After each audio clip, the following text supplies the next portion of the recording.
G'day, Ed. How are you, mates? Living the dream, Rob. How you doing, buddy? Living the dream. That's a standard response. Life must be good if you're always living the dream. I'm good too, man. Well, I'm still above ground, so you gotta take your wins where you get them.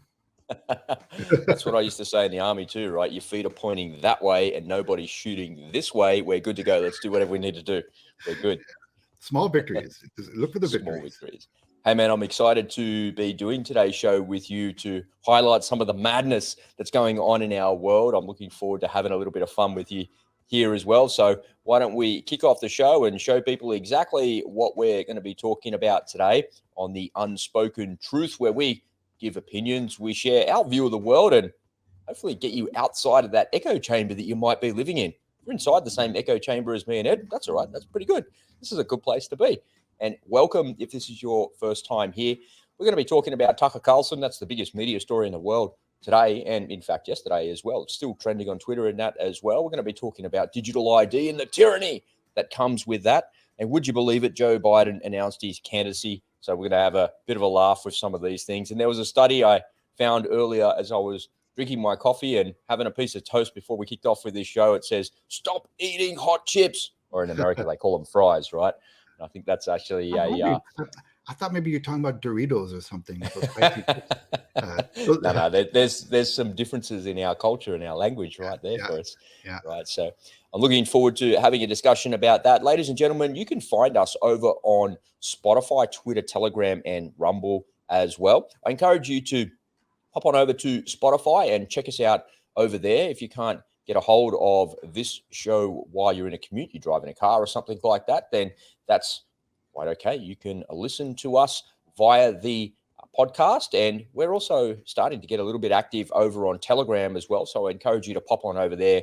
Over the next couple of weeks, I'm going to be sharing a whole lot of content that can't be shared on this platform, and we'll be using Telegram and Rumble as our secondary backup locations in the event that we get shushed over here by big tech because we say something wrong. We're not going to be saying anything wrong deliberately, of course, but sometimes the algorithm doesn't like what it is that we do. So we want to make sure that we've got a backup and you're never disconnected from the unspoken truth. So let's get into today's show. The first thing that we've got at the top of the show today is Tucker Carlson. You've probably heard this story. He's been axed from Fox News effective immediately. And I've got to say, Ed, do you think this is all a ruse by that media company, and they're just kind of saying that he's gone and the share price takes a dip and then they bring him back on a brand new show or something like that? Do you think it's a false flag maybe, or am I just No. He's out. And of course, the official line is they parted.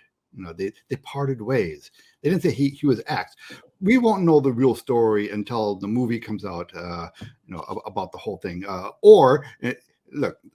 When Tucker comes back on some platform and he tells us the truth, maybe, I don't know, maybe there's a non-disclosure, maybe there's a contractual thing where he can't say certain things, who knows? So we might not ever know the actual story, except through, anecdotes, but the net result is he's not on Fox anymore. That's all that really matters. I want to show a overlay here of what's actually happened. I think it's pretty crazy. So again, just a couple of minutes before this show, I just, I grabbed this screenshot. It says Fox Corporation sheds $962 million in market value after announcing Tucker Carlson is leaving the news network. But when you look a little bit closer, they had a $787 million defamation lawsuit that settled last week as well. So that was part and parcel of that crash. So I don't think that full 962 is what Tucker is worth, but he's certainly worth a lot of money to that media outlet. And it really kind of beggars the question, like, why on earth would they do that? And to your point, Ed, you did a funny little analysis here, and I'll let you take it away in a sec, but it's kind of like Obi-Wan Kenobi, right? And, if Darth Vader strikes me down, and the evil Darth Vader being Fox, they're the villain, right? Then he's going to become more powerful. And people like Megyn Kelly, and there's so many conservative voices out there that are in independent media and do exceptionally well from that as well. And I think they're not masters to these big evil empires at the same time, but they're still able to make an exceptional living out of it and share with the world what their views are because they're incredible communicators. Well, Fox's brand has always been that it was an antidote to the usual mainstream media, right?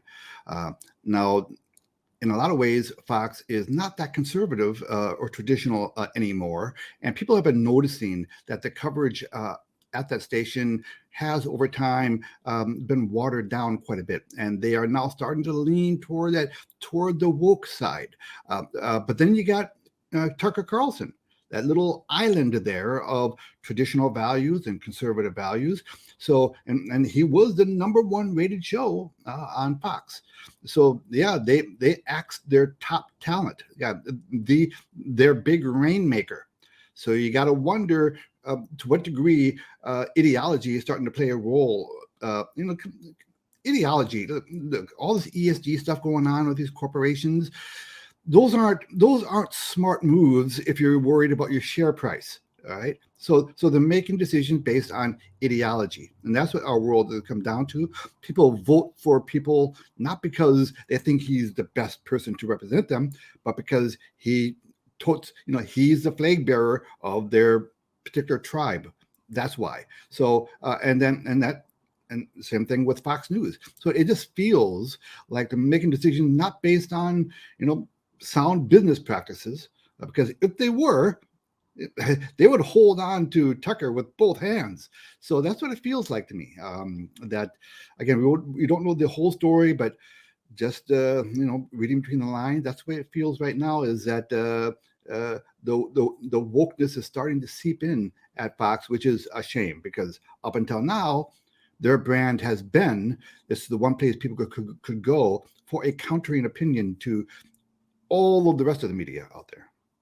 It's really interesting watching what's happening in the American media landscape. And you might be watching this or listening to this thinking, why do I care? Who cares about Tucker Carlson? Who cares about that?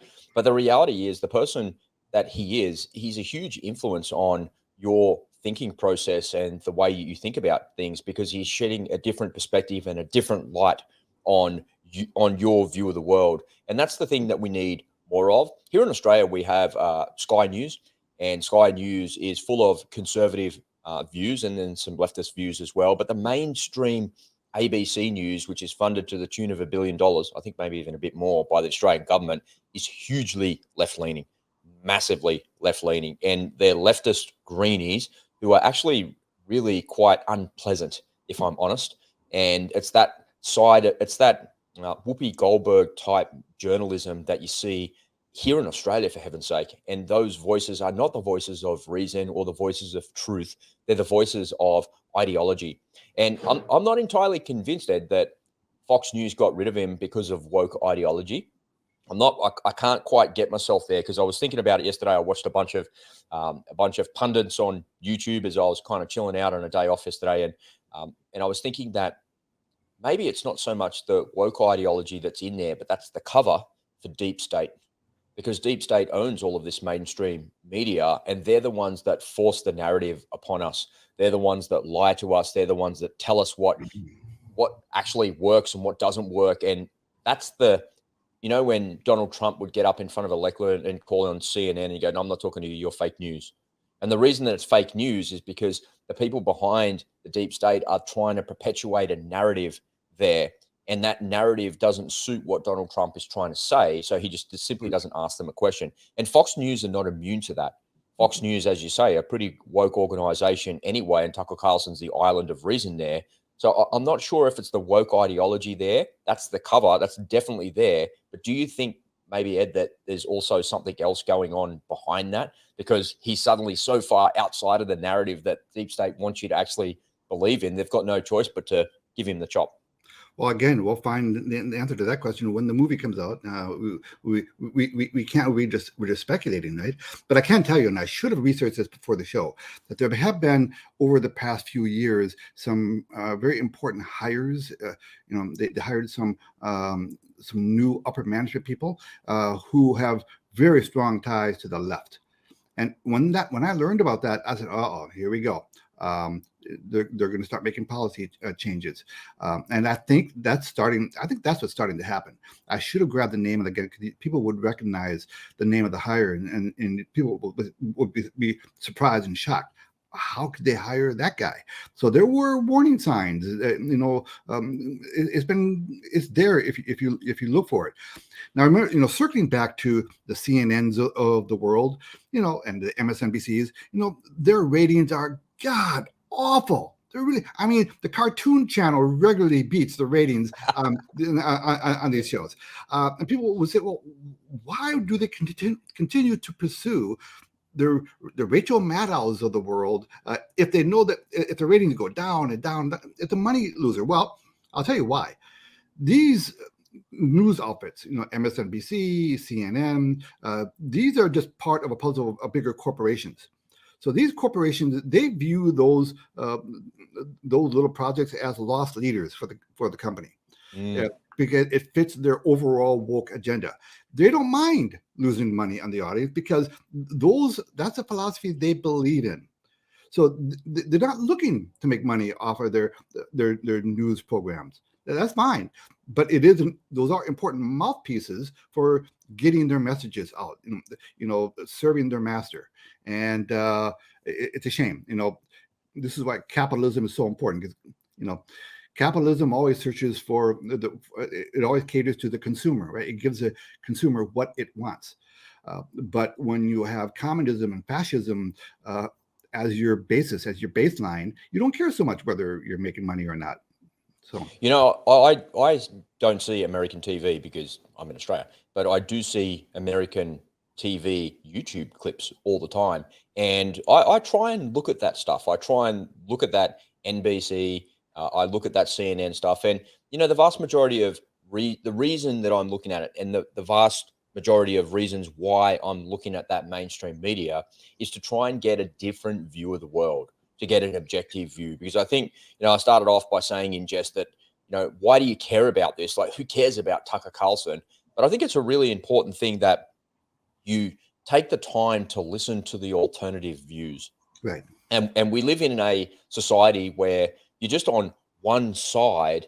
And part of the problem that we have here in Australia is that we seem to be a very divided country for some reason. And it seems like the left side of politics is really polarizing us. And that's amplified by lying politicians that are amplifying the lies of the left, which is related to climate change. It's related to masks, it's related to jabs, and all of these things that are out there. These politicians are amplifying the lies.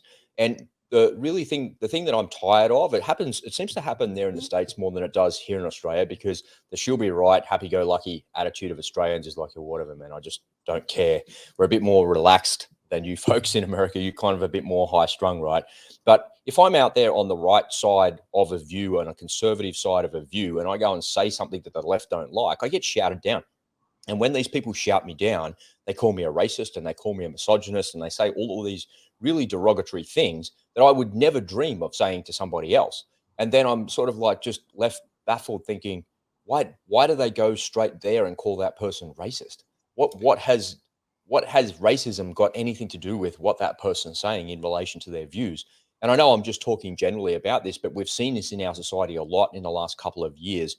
And part of the reason that Tucker Carlson's so important, because somebody might be watching this or listening to it thinking, why do I care? Who cares about Tucker Carlson? Well, I think it's important that you understand both sides of the aisle. And I think you understand both sides and both views, because if you're just living inside the echo chamber that you are in and you're hearing the same things over and over again, you might fall into the trap that the left do, where they only think that they're right and everything that they do is 100% right. So what do you think, Ed? Do you think that that's happening? Do you see that happening in your world? Oh, absolutely. The easiest way for someone to stop an argument is to call someone a racist. Okay, so that argument, that tactic is used by people who don't have an argument. They That's what it is. That's what it is. They see, and they can see the argument going against them, and so they can see where the breadcrumbs are going. You're a racist, and that ends the discussion. Then you can't. There's nowhere to go after that. And it's very strange, man. It's a very strange thing to do. Listen, I'm not surprised at all. Listen, I've lived with that my whole life. They throw around words like fascism and racism, like they know what they're talking about. They do not know what they're talking, because the idea of shouting down someone with a different opinion, that is the definition of fascism. That's what fascism is. So that's why in America, we've enshrined the First Amendment, the right to free speech, in our Constitution, and that one little amendment differentiates us from most of the rest of the world. Most countries do not have a right to free speech. I know in the UK they have hate speech laws. So if they deem your speech offensive, you can go to jail. Well, in America, we say it's critical that everyone should have the right to say the most vile things you can imagine. Goodness knows there are a lot of things I wish people would, just shut up. The communists and wokeists, for that matter. But I will defend their right for their stupid opinions to the death. Okay, and that's a difference. That's a big difference between America and most of the rest of the world. We have people coming to our country who can't believe what they hear on TV. They can't believe the stuff that's being said. He can say that and not be put in jail? He can say that? People are amazed. So free speech is so important. But one of the key differences between the left side and the right side is, on the left is the difference between agreeableness and non-agreeableness. Okay, so the people on the left tend to be non-agreeable. Okay, there's a whole Jordan Peterson has done segments how the agreeable guys tend not to get the girls because they're nice guys. They don't want to offend someone. And they tend not to get the big promotions. That's why women tend not to get the big promotions, because women tend to be more agreeable. They don't want to cause any trouble. They don't want to create any friction. But the guys tend to be less agreeable, so they'll go for it. They'll fight for that promotion. So agreeableness and non-agreeableness, those are actual physical traits. And on the left side, they tend to be very disagreeable people. What I mean by that, not the term, I'm talking about their frame of mind, right? And the squeaky wheel gets the grease, right? And the leftists know that. And so they make the noise to get what they want. People on the right, conservative, they tend not to think, whatever. The guy's shouting profanities at him. He's calling him a racist. He's like, yeah, whatever. He doesn't take him seriously. Yeah, whatever. Okay, it's that kind of attitude. Oh, yeah, okay, whatever. They don't see the value in engaging in those kind of stupid arguments. But you get the leftists; they will scream and scream. And for them, I don't know, maybe it's therapy. And that permeates into politics and everything else. So that's why people like Tucker Carlson is so important, because he represents the idea of defending free speech. And yes, he's got traditional values and conservative values, but part of those conservative values is the belief in free speech. So whereas he will disagree with someone who has an opinion on a topic that is completely antithetical to his way of thinking, he will also defend that person's right to say what they're saying. And that's so important. It's very easy to defend the right of the person you agree with, but the important thing is to be able to defend the right of the people you don't agree with. And Tucker Carlson, again, he's a bastion. He was a lone voice. He is a lone representative in the media for that school of thought. And the loss of him at Fox News is a big blow to Fox News, in my opinion, not financially, but he's going to leave a void. I worry that Fox is going to go down a very bad road. I hope not, but it feels that way. What that little monologue that you just had there, I think, is the reason why Tucker Carlson matters. And again, I just bring it back, like, why do you care? Why does it matter? Who cares? He's just some guy on TV. Who cares what he says? Well, the reason that it matters is for the reasons that you just described. And it actually sparks a conversation about this. And it's more important than ever to have this conversation, because I don't want to be labeled a racist or a misogynist because I have a different opinion to you. But I saw some funny footage of The View. If you ever watched that show, it's like pulling teeth, right? It's like nails on a chalkboard. When I'm in the gym in the morning, sometimes on the when I'm doing a warm up on the exercise bike or the treadmill, I look up and I can see that show on the screen, and I find myself physically looking away, like just thinking I'm physically repulsed by those people. But there's nothing wrong with the people, right? It's and I can't even hear it, but it's I'm physically repulsed by the opinions that they have, because they're so unpleasant, and you just wouldn't want to be in the room with them. And yesterday they announced on that show, it was actually really funny that Tucker had been axed, and they're doing this stupid dance, and they're making fun of it, and the people in the crowd are cheering and clapping and all this carry on. And I couldn't help but think that they're sitting there thinking, thank God we don't have to listen to this guy anymore. And that's what they're cheering, right? Is thank God I don't have to listen to him, even though he has just as much right as them to actually say whatever he wants to say. Well, yeah. I mean, conservatives don't do that when liberals get axed. They don't celebrate. I don't know. I kind of did a little dance and a jig when Don Lemon was axed. That guy was an idiot, right? Yeah. But you're not going to go on. You're not going to go on TV. You're not going to go on TV and denigrate them. You know, not like publicly like they did on The View. Between conservatives and liberals. Liberals will celebrate the other side's failures, and they'll mock them for it, and they'll rub it in their faces. There's no grace on that side of the aisle. But listen, it's important. It's always important to listen to the side you disagree with, because that's how you avoid wars. Right, Rob? You need to talk to everybody. You need to talk to the dictator, to the war criminal, to the terrorist, and you want to prevent everything. You have to appreciate their point of view. Even if you disagree with it, you have to understand their point of view and then come up with the argument against it. Okay, but you know what, guys? Fear not. Tucker Carlson is not gone. In my opinion, this is gonna make him bigger than ever. I think he's gonna come. Yeah, I think he could. So those people in The View, a year from now, they're gonna look back and whoa, they're gonna, oh boy, did we screw up? Did we celebrate too quickly? He's gonna come back. People like Glenn Beck and Megyn Kelly, they found alternative ways to get their message out. So people who want to hear all sides of a story, or they want to hear from Tucker, they're going to be able to get it. Tucker is going to find it.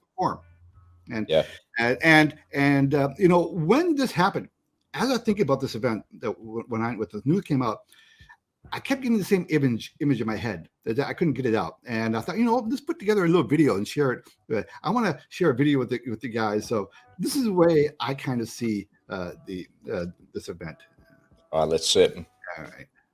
Now I am the master. Only a master of evil, Darth. You can't win, Darth. If you strike me down, I shall become more powerful than you can possibly imagine.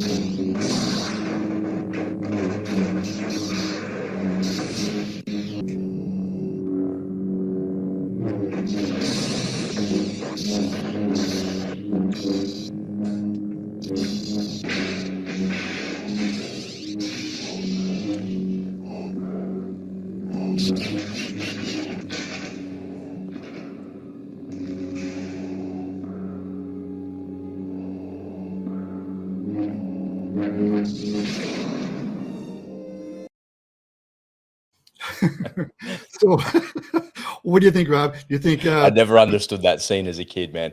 I just didn't understand. Like, he hit him and his whole thing collapsed. I never understood. But the metaphor in there is just like, it's beautiful, man. The idea of the evil empire striking the guide down, and that's what he is, right? There's a hero, a villain, and a guide in every story, and Tucker Carlson is kind of the hero of his own story, but he's also the guide for us, and he's the guide for conservative views, and he's been struck down by the evil empire. And I think that's a nice way to segue. I know in the next clip that we've got here, let's shift gears into that. We're going to be talking about digital ID and tyranny, and I know you've got something for us here, so I'm going to jump out of the stream and hand it over to you, because in the spirit of the evil empire, some really bad things going on with all of this, and I can talk to you from a first-hand experience of what it's actually like and what it means to me. And I know that you'll have some questions for me when we come back. So I'll jump out of the stream and let you take over. Go for it, mate. Thank you, Rob.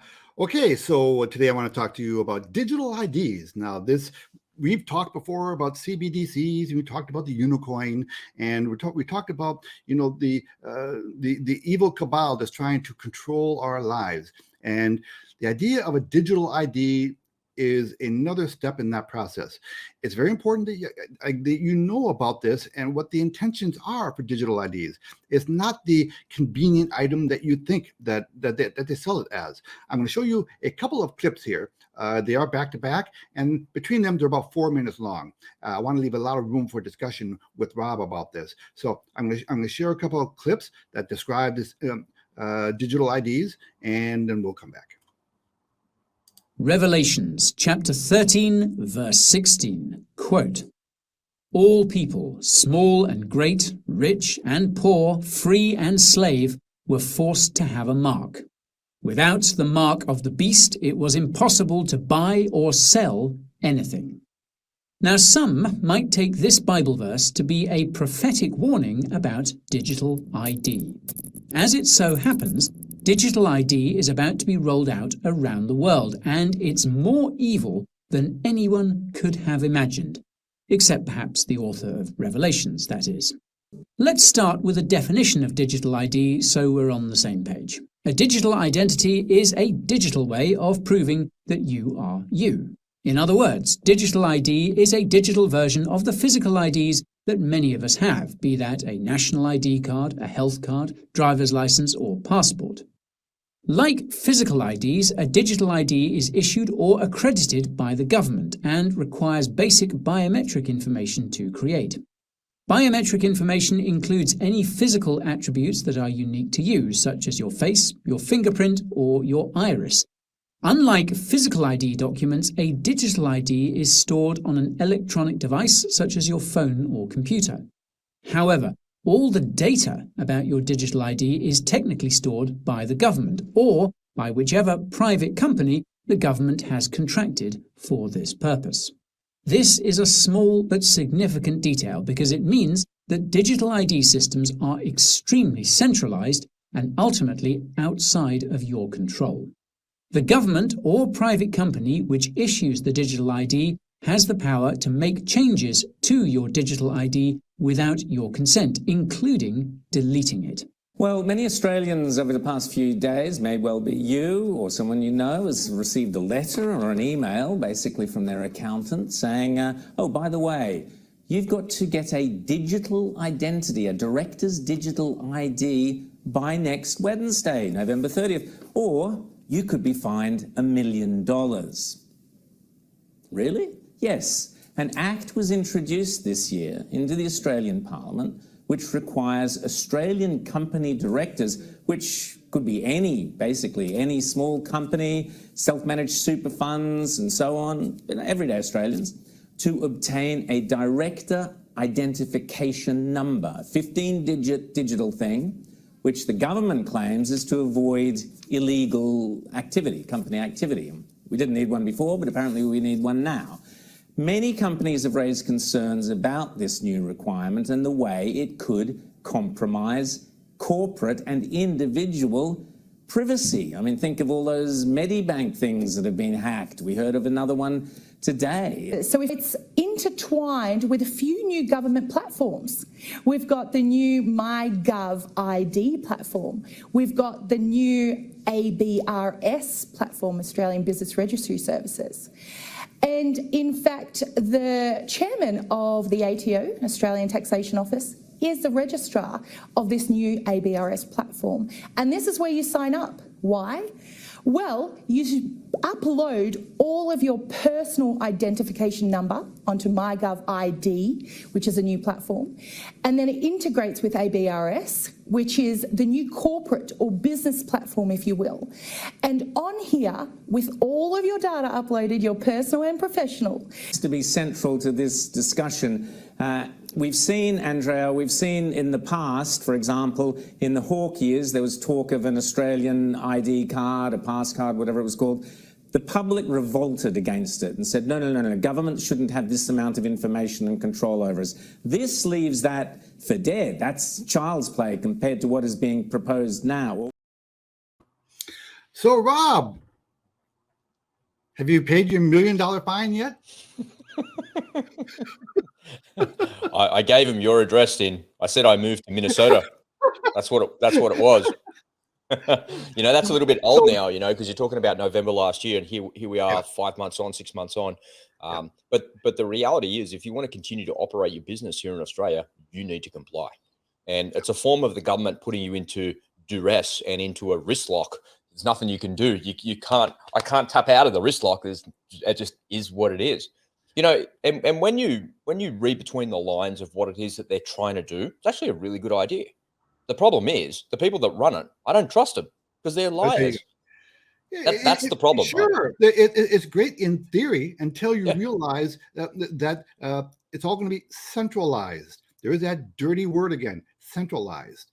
And how do we ever know if they're not going to use it for nefarious means? That's the problem, right? And Rowan at the end of his interview said that they tried to do this in the 1980s, and Bob Hawke tried to do it, and then there was just a massive revolt against it. We don't need it.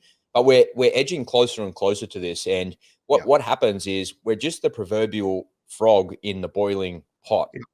And they're systematically taking away your right to autonomy, meaning in the last couple of years they say you can't go to work. Now you can't go into that cafe now because you don't wear a mask or you haven't had a in your arm. You can't do these things, and people systematically comply because they want the world to go back to what it was pre-COVID. But the reality is the world is never going back to pre-COVID, and we're moving towards a more tyrannical society. And as you said, you wanted to talk about digital ID and tyranny. That is a big word, man. But you're 100% right, because it's a tyrannical society that over time encroaches on your freedom just a little bit more, a little bit more, a little bit more. They've passed legislation in the United States where you are, Ed, to say that all new cars have to have a chip in them that goes back to the manufacturer. Don't pay your car payment on time, turn the car off. That's driving too far because you're not complying with the green new rules or some garbage that they implement there to control you, we'll turn the car off. What they want to do is to be able to control every aspect of your life. Look, I get it. Government wants to be more, they want to be more proficient. They want to be more efficient in what it is that they do. And the ideas behind that is good. Why wouldn't you want to have your medical records, your tax records, your ID, your passport, and all of those things in one place? It makes sense. They've got it anyway. They've got all of that information anyway. They know I'm a director of a company. They know that what my Medicare number is. They know what my driver's license and my passport number is, but it's all separate. And I don't have to give you but now when a crime happens or somebody says something is not right, they can just go to their little computer and find out every little bit of information about you. And then their networking software can find out all the people around you as well. The way that law enforcement could abuse something like that is unbelievable. Well, yeah, I mean, remember that funny clip I showed the other day of the gentleman who showed up at the airport and he gets in the car and he blows in the car to get it started. And someone, this is about control. It's not about money. And this is about control of your life. They're going to be, during the tail end there of the worldwide flu that we had, they're introducing these passports, these special digital passports, those virus passports. And if you've been double jabbed, then the passports say green. Remember the video we watched of in China, how they have phones, and if they wanted to go into an airport, if they wanted to get into anything, any kind of official building, they had to hold the phone up to a device, and it would tell them whether they were allowed to go in, because depending on what their ESG score is. So, right. So ESG is coming to a neighborhood near you. That's what this is all about. So it all flows down. It all ties together. Basically, it's all about being a good citizen. I mean, we're talking a dystopian, a real weird. We're in a bizarro world here, and people are going along with it. We're joking about your brother. Remember, we joked a few times about your brother and how was it you? Oh no, it was David's brother. And David had a hard time convincing his brother to get a smartphone. He'd say, well, "What am I going to use it for? I don't want to talk to anybody. I want people calling. What would I use it for?" And he finally got a flip phone. Is what he finally well, look, I'm slow to adopt too, but people like Dave's brother and me, we're going to adapt to, if we want to unplug ourselves, we can do it easier, but it's going to be unavoidable. Everyone's going to be tied up in this web to one degree or another, and it is evil. And now the way they're going to sell it to you, that is for your own good. Things are going to be safer. Things are going to be more convenient. And we can track criminals more easily. That's a big one at the EU. Oh, this is all about anti-terrorism. We need to go to a CBDC, and we need to go to an EID, which is the European ID card. And so hand in hand with that was they're about to roll out. It was last week. There was some reporting about it. It's not so much CBDCs, but it's a digital euro. So the digital whatever it's called. And Marie Le Pen, that lady who's the boss of the World Bank or whatever role she has, she came out and said that the reason that they want to do that and roll out that is because they don't want Google or Facebook or someone else to come up with other forms of currency that they can't control. Now, I understand that. I understand what they're trying to do. The EU is the denomination and the currency that they use in that part of the world, and it's integral to the survival of humanity and society in that part of the world. And you don't want to introduce something else to cause any sort of chaos. But one of the things that one of the reporters pushed back on that lady about, they said, well, you're saying that this is a good thing, but it means that you can control it. And she said, oh, yeah, you can control it. And we'll be able to control how much money you can and can't spend. And the discretionary spending will be only less than $300. Yes. If you're using cash and you're spending $1,000 more, if you're buying something for $1,000, like a cash payment, then she called it, you're being in the gray area, and if you get found out, you may be fined, arrested, or put in jail because they can't see what you're doing. And like, why would anyone ever want to actually get a digital dollar? Why would anyone ever want to comply with that?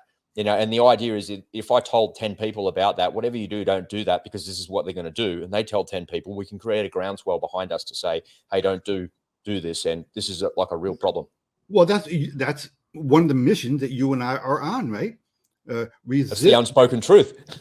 That's the unspoken truth. Very good. Nice segue there. Nice. Yeah. We are on a mission to wake people up about this stuff and to encourage them to do whatever it is you can to resist it. Now, we might not be able to, in the end, resist it entirely, because they do have lots of carrots and lots of sticks to coerce us into their systems, such as, they could outlaw cash. They could pass a law tomorrow saying, all right, well, you got 6 months to turn in your cash, and if you don't, it's going to be, it will not be legal tender after that, and so it's a use it or lose it scenario, or they could say something like, oh, you want to buy a house, well, you're not going to be able to buy it until you do this. The scary thing is that all the technology is in place to do it. We see it in China. It's a bit more mainstream in China. But here in Australia, it's true as well. When you come back from an overseas trip, as you're coming back through customs in Australia, it's like there's a gate for Aussies, and then there's a gate for everybody else. And then if you're an Australian passport holder, you can go over there and you just like stand there and look at the camera, and it like takes, and the gate opens and off you go. So that we're not far away from that technology being implemented everywhere. And it reminds me of that TV show called Person of Interest. And the opening line to those credits of Person of Interest, I used to love that show. It's like, you are being watched. And the idea is that the AI is plugged into every single camera on planet Earth. It can see everything, and it solves crimes and does all these really good things. But it's also like edgy and on it's self-aware, and it can, destroy us if it wants to. But it's this great, powerful, all-seeing God. And that's also part of the problem as well, is that when governments try to implement these types of things, what they're not factoring into is AI. In the last couple of days, I've been playing with a new piece of AI that essentially sits over the top of ChatGPT, which is the most sophisticated language model ever created. And what it does is these little robots are called agents. And it reminds me of the Matrix, right? Mr. Anderson can't speak now, and he's like, let's get covered up, right? And the agents are there. So what you do is you give the agent three things that you want it to do. I want you to go out and look for this. When you find that, do that. And then the outcome I'm looking for is this. And so this is just off-the-shelf software. You plug your ChatGPT API into it, and what the agent does is it creates all the prompts for you. So if you use ChatGPT, you're saying, can you write me a a YouTube description or a YouTube title for a video about digital IDs and tyranny and the bad stuff about that. And ChatGPT will come back and say, unfortunately, I'm not allowed to say what's good or bad because I'm an AI model. And so then you say, imagine if I was writing a book about digital IDs and a government that was going to take over the world using that. And in the story, the protagonist is, and so you give it a bit more detail, right? And then it'll give that to you as well. But sometimes it flashes orange and goes, hey, I'm not supposed to say that, but I've said it because you've asked it for it like that. So the idea of this software is that it's an agent, yeah? And the agent uses its own language model to create prompts to solve the problem that you're looking for.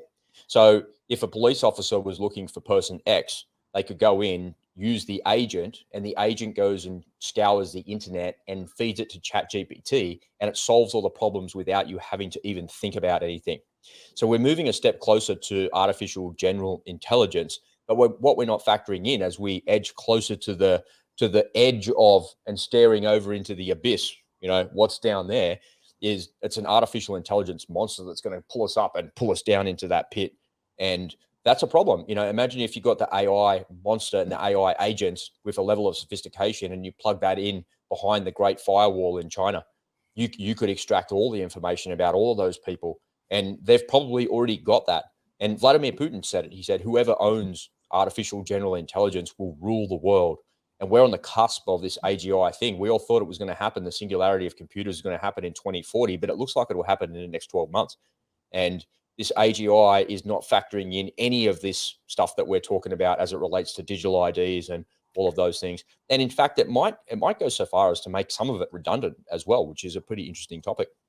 Well, I think with this AI, there has to be gatekeepers with this technology. There must be, because I think there must be a different. This is where a debate might kick in here. There must be a difference between the AI that's available to the Pentagon and the AI that's available to us. Because I'll tell you why. I too tried to use that ChatGPT to help me write some YouTube video scripts. I gave up on it because it turned out to be useless for me. I would say, write a critical article about the World Economic Forum. It won't do it because it's got some woke ideology in there. There you go. Exactly. So those are some gatekeepers. So freedom of speech is even under attack in AI. So Elon Musk came out and he said, I'm going to create an alternative to that called Truth GPT, which does exactly what you're describing. So so that might be something that we see as well. But remember, it's not so much that the AI. So what we can't do is we can't get the AI to be self-aware, but the AI already knows how to destroy us. And there's been many videos that have been put out there and said, write me a movie script about how AI takes over the world and destroys humanity with nuclear weapons. We've seen that movie. It's called Terminator, right? But if you ask the AI for that, it'll write you a Terminator movie script, and it'll write you the next edition of Terminator. And it's kind of fun and funny to play with as well. But it's fun and funny to play with because I'm actually giving it the prompts. Very clever how they created it as a chat bot, because you can have this big giant conversation with it and then go back and ask it about the conversation, and it'll re-relate that to you as well. So how you manipulate it is, garbage in, garbage out. Okay, so regarding the digital IDs, just to reiterate, now this was an initiative that really started at the UN, one of the most useless, evil organizations in the world. But they're the ones who started the initiative, and they required every member country to adopt it, which is everyone in the world. Right? And so they're the ones who started the initiative, and now Justin Trudeau threatened Saskatchewan, saying, because they're slow to adopt these digital IDs, said, you either adopt this digital ID right now, or we're going to cut you off from your healthcare system. But I've got cancer, Justin. Doesn't matter. Digital ID. Don't talk to me. Talk to your local premiers who didn't adopt the ID. Then get back to me. But my kid has leukemia. It doesn't matter. Get a digital ID. Get the ID first. Yeah, get the ID, and we'll talk later. So this is how they will coerce people onto everything that the government wants. So this is the government gone amok in a very big way. And for any of you who think that there might be a respite if a conservative gets into office, nope. Yeah, no, we're not going back. That's the we're not thing, going back. that's the thing that I want to highlight as well is we're never going back to what it was in 2019. It's completely changed. It's not coming back, and there's just nothing we can do about it. All right, let's shift gears here, Ed, and close out the show. Yeah, silver and gold, man. That's the way to do it, as you hold that up. Let's shift gears and have a little bit of fun as we close out this show. You may or may not have seen that Joe Biden announced his candidacy for the 2024 election. Why do I care about that as an Aussie? I think it's funny as hell. I'm going to play this video, and when you watch the video, you go, he seems like a really good candidate. And he seems like super coherent. And in fact, the whole time that he's been here, it's the most coherent I've ever seen the guy. So let's take a look at this video and have a little bit of a laugh together, because I think it's actually pretty hilarious how he's just taking you for a fool, right? That's the problem with these politicians. All right, we go. The issue we're facing is whether in the years ahead we have more freedom or less freedom, more rights or fewer. I know what I want the answer to be, and I think you do too. This is not a time to be complacent. That's why I'm running for re-election. The president entered the 2020 race. That was his 2020 race 4 years ago, but it looks really coherent. It looks really good. It's like that guy's, he's like the old guy, the statesman. He knows what he's talking about. And man, oh man, you guys in America made such a categorical mistake, huh? He talked for 4 seconds. What do you mean? But that's the masterpiece in the editing, right? It looks really good. The panning, the music, the drama. Well, maybe that should tell you something. When they only include him for 4 seconds. Dude, don't you think Americans have had enough of old men trying to run the country?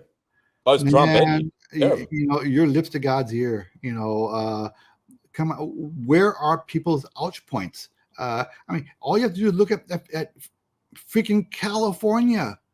What a mess, man. What the hell? Where is your ouch point?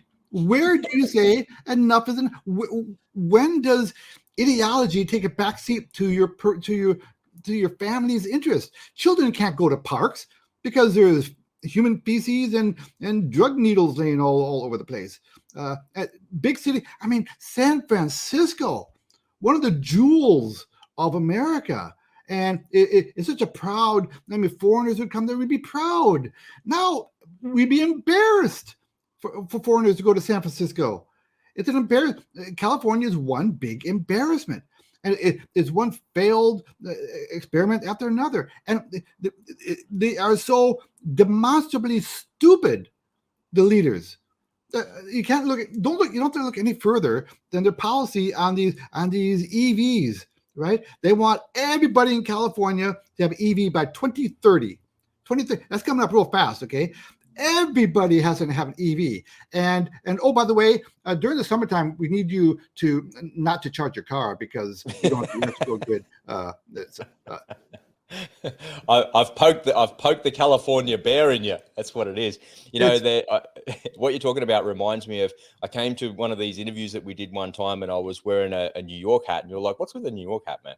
I'm like, I don't know, man. I found it. I just put it on my head because I wear it when I'm training, whatever. I just had it on my head. You're like, don't you know that's like the most disgusting city in America? And I'm like, what are you talking about, man? I see, on Netflix, these panning shots of Manhattan and, these billionaires and these rich people and these great shows that they create in this part of the world.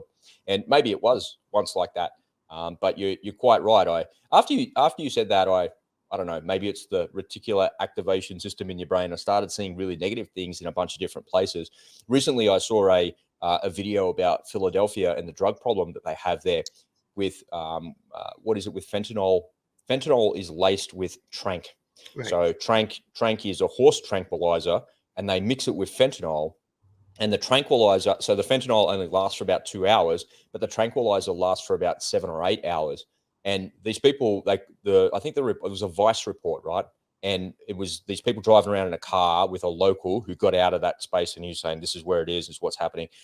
Yeah, so I saw them as a zombie city, and the problem that they have is that the fentanyl lasts for 2 hours and the tranq lasts for like 6 or 7 hours. And so these people wake up and they have these massive withdrawals, which causes all sorts of additional social problems that are there. But the really interesting part about all of that is, where do you think the fentanyl comes from? It's coming China. from, it's coming from the Chinese Communist Party. Yeah. Okay, so tell me about these hot chips. You want to? He doesn't want to talk about America and the Well, craziness. I do. I mean, I thought the same was supposed to be. I mean, I'll talk about that all day long if you want. Listen, when I worked in Wall Street, I lived in New York. Back then, it was an eyesore. Back then, it was a government. It's just gotten steadily worse since then. So, I mean, billionaires are leaving. You know, those wealthy people that they're trying. I mean, every liberal, every Democrat says they can solve all their problems by taxing the rich. We got to get the rich to pay their fair share. Well, the rich are taking off. They've been leaving California and New York, and they're going to friendly states. These people don't know how things work. You know, these people are entitled, and they feel everything that's mine is mine, and everything that's yours is mine. That's the way it's like a wife. You know, everything is mine is mine, everything is yours is mine. You know, it's I'm sorry. I apologize, ladies. You know, that's just a joke. That was such a racist, misogynistic thing. They're going to have to cancel you, Ed. Cut it out. All right, let's have a little bit of fun. I want to start off and show you this funny video because it kind of positions us well. This beachcomber just wanted to feed a bird some chips, but she sure got a lot more than she bargained for. One by one, seagulls swoop in. Pretty soon, it's a flock.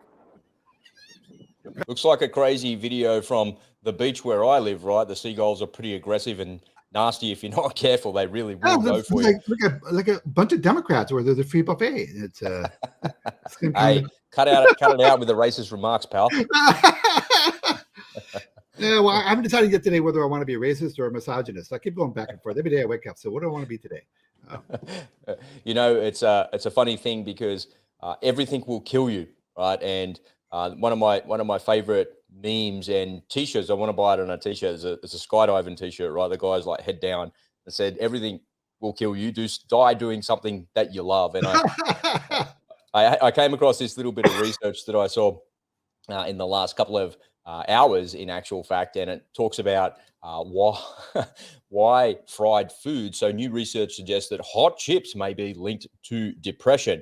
You know, the only thing that's linked to depression is reading an article like this and listening to these types of studies. But when you look at it, the study is pretty extensive. They evaluated 140,728 people over 11.3 years.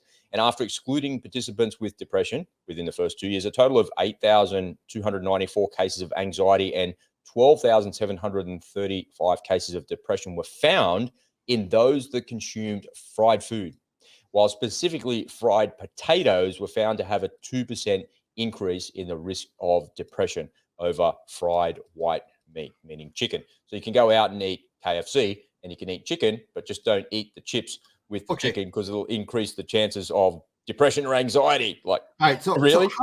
So how much money did they spend on the study? I don't know. The American government's probably funding. Actually, yeah, right? No, it was a Chinese study. I could have given their answer for a fraction of the price. For nothing. All right, so let's see. You're getting fat, right? And you're wondering why you're feeling bad about yourself. I mean, there's your answer. I mean, yeah, hot chips. When you eat bad food, everyone knows what's bad for them these days. Everyone knows what's bad. You know, you eat a steady diet of French fries and mashed potatoes. Guess what's going to happen? Everyone knows what's going to happen. You're going to get fat, and you're not going to feel good about yourself, unless you're Lizzie and you think that you, or what's her name, Izzy, Lizzo, whatever it is. That 400-pound fat woman who thinks she's the most beautiful creature on earth. Who just wants your attention. That's all it is. Yeah, but she truly believes she's God's gift to humanity. Listen, when you're fat, you tend not to feel good about yourself. This is true. Yeah, this is absolutely true. You know, I was reading. Here we go. I'll share this part of the screen, and we'll close out the show with this. So this is Arnold Schwarzenegger. If you don't know, he's got a daily email, just updates at Schwarzenegger.com. Check it out. He's got some pretty good things. He has some nice little monologues. But right at the bottom, he says, you know, what from the village, what should I optimize? Optimization is the popular buzzword in biohacking communities. that became part of the mainstream. The idea is that you need to be perfect in every aspect of your biology, oftentimes ignores how your bodies actually work. So I really think that he's got some sensible things here. Eat as many chips as you want, but he just gives a couple of points that maintain your health. Don't try and optimize everything, but just do this. Get enough sleep. Focus on 7.5 hours per night. Get more than that. Get that or more. Move 3 to 5 times a week. Eat well 80% of the time. Don't stress about the 20% of the time that you don't, and make sure you connect with friends as well. I think that that's a really good way to think about being in the world. And I don't think that you should listen to studies that say, stop eating chips. I think that's just a categorical mistake. And that's a recipe for disaster, actually, because your mental health and your well-being is tied directly to how you feel. And if you feel terrible because of your diet all the time, how are you ever going to get anywhere or get any better or start to feel better in your life? It's ridiculous. Stop eating hot chips. My ass, don't do that. Eat as many hot chips as what I say. Well, and a little bit of a counter to that, for all of you people out there who think that you're all 10s, guess what? You're not all 10s. So get over it. Get over it. Eat some more chips. You'll feel better. That's what it is. All right, ladies and gentlemen, let's wrap up to today's show. If you like what you've seen today, make sure you smack that like button and ring the bell for us here on YouTube. Don't forget to follow us on Spotify. You can download the show every day. As soon as this show comes out, I'll put it together, produce it, and I upload it both to YouTube, Spotify, also to Telegram and to Rumble as well. And don't forget to follow us on Twitter. I really want you to come on over and join us on the Telegram channel. There's a few people starting to trickle in there. And over the next couple of weeks and months ahead, I'm going to be sharing lots of different things in there that you won't find on YouTube or even on Rumble, because Telegram is a place where we won't get censored and we can talk about whatever the hell that we want. And we use that as the last bastion of free speech. Doesn't mean that we're being jerks in there. All it means is we're showing you things and exposing you to things that you otherwise wouldn't have seen, or we'll talk about something that we believe should be spoken about but is unable to be spoken about on a regular platform like this on YouTube. Ed, do you have any closing comments, mate? Or yeah, if you haven't subscribed, please subscribe. Okay, I promise you, we're going to get better. So we're going to get better. We're going to get lots better. On that topic, yeah, I keep meaning to ask you. So, how many subscribers are we shooting for? Is it 10, 20? Well, how many subscribers do we? What's our target? Well, we've nudged over 1,100 now. So the more we do, the better it will get. And if we put out a video every day, we get a couple of subs for every video that we do. It'll gather some momentum. 1 million people. Look, the idea is that we get our message in as many people's ears as possible. We want 1 million people. We want 1 million people. That's what we're shooting for. Yep. That'll do it. All right, Ed. Thanks very much, mate. We'll wrap this one up and we'll see you tomorrow. Bye for now, mate. Okay, bye.